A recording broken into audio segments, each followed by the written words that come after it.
A young woman is stalked and kidnapped by a security guard who is obsessed with her. Sound cool? Well, I mean, in a movie sense. Good, because I'm here to talk about the slightly underrated P2 from 2007.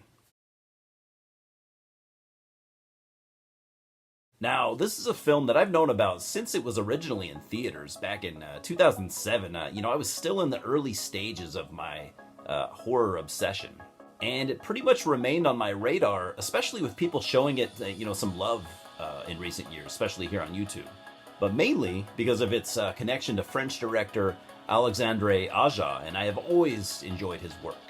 He directed the cult classic High Tension in 2003, which is considered one of the better films to come from the new French extremity movement. Look into that scene if you haven't, but tread carefully, if you aren't much into the brutal stuff. He also directed the 2006 remake of The Hills Have Eyes, which is, in my opinion, better than the original. Yeah, I went there. These were his first two films and a great start to his directing career. Now, he didn't direct P2, but he produced and co-wrote it, and his fingerprints are all over it. You'll notice that if you're familiar with his work. There are numerous scenes where you will just kind of say, yep, that's Aja right there. And this is a good thing. Like, there are two fairly disturbing, bloody scenes in this film, and he had to have written both of those parts. And then you have the strong female character, basically a final girl, which is also one of his trademarks. The director here was, and I should have looked this up before making this review. I apologize for probably pronouncing it wrong, but I'm just going to say Franck Khalfoun. And this was his directorial debut. He would go on to direct the underrated, in my opinion at least, Maniac remake in 2012. It almost would seem as if he was Alexandre Aja's protege, but I can't confirm that.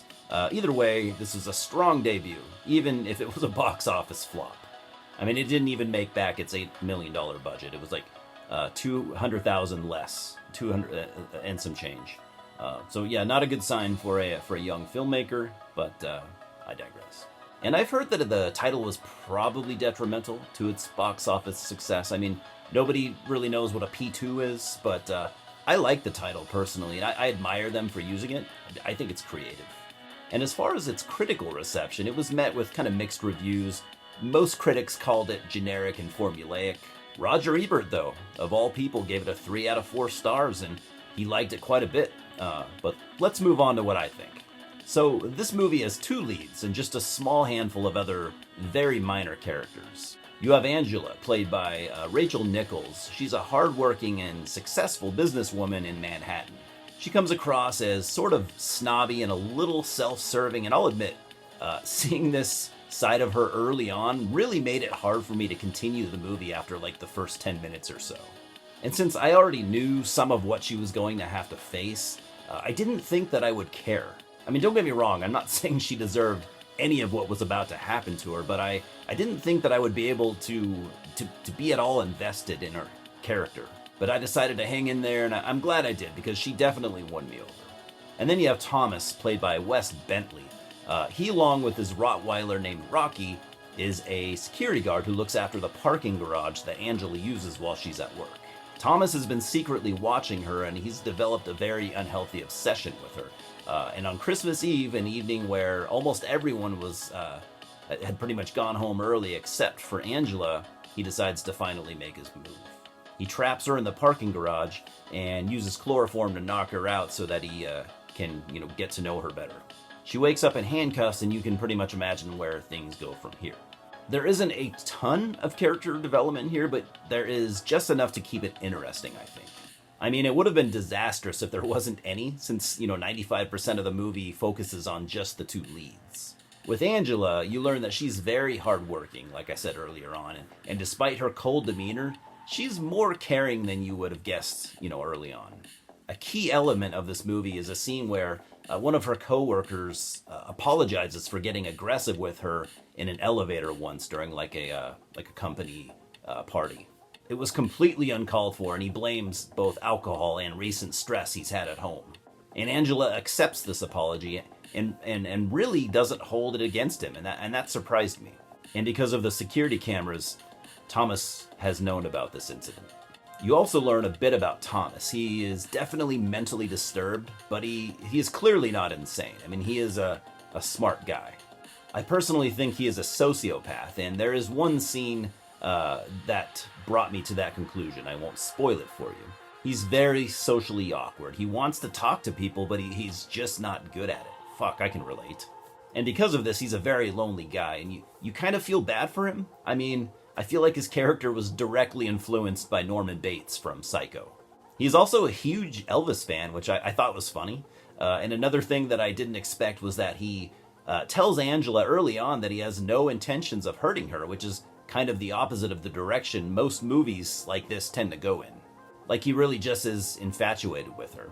And from there, the rest of the movie focuses on Angela trying to escape from Thomas and the parking garage with some well-executed twists and turns. I mean, I think this is a slick-looking, well-directed film from a young, up-and-coming filmmaker. I don't know if he's collaborated again since with Alexandre Aja, but I would love to see more of it.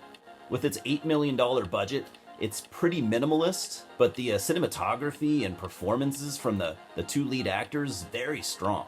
The majority of the running time takes place in a very ordinary parking garage, which I found to be fairly original and adds a sort of claustrophobic feel and a sense of uneasiness.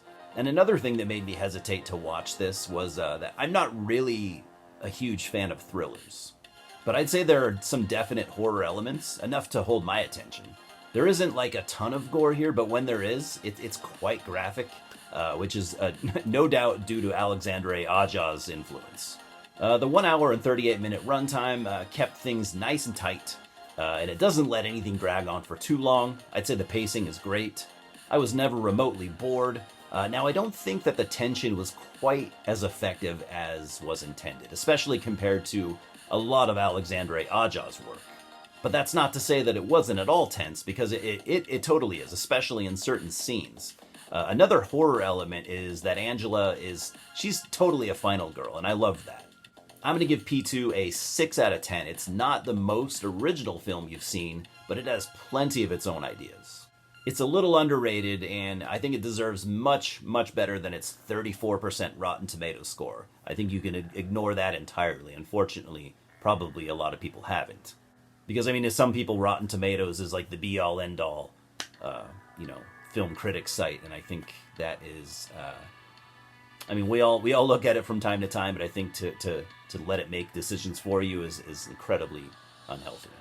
I would definitely recommend this to thriller fans, but I think most horror fans would like it too. It's a great directorial debut with good acting and strong main characters. Cheers, guys.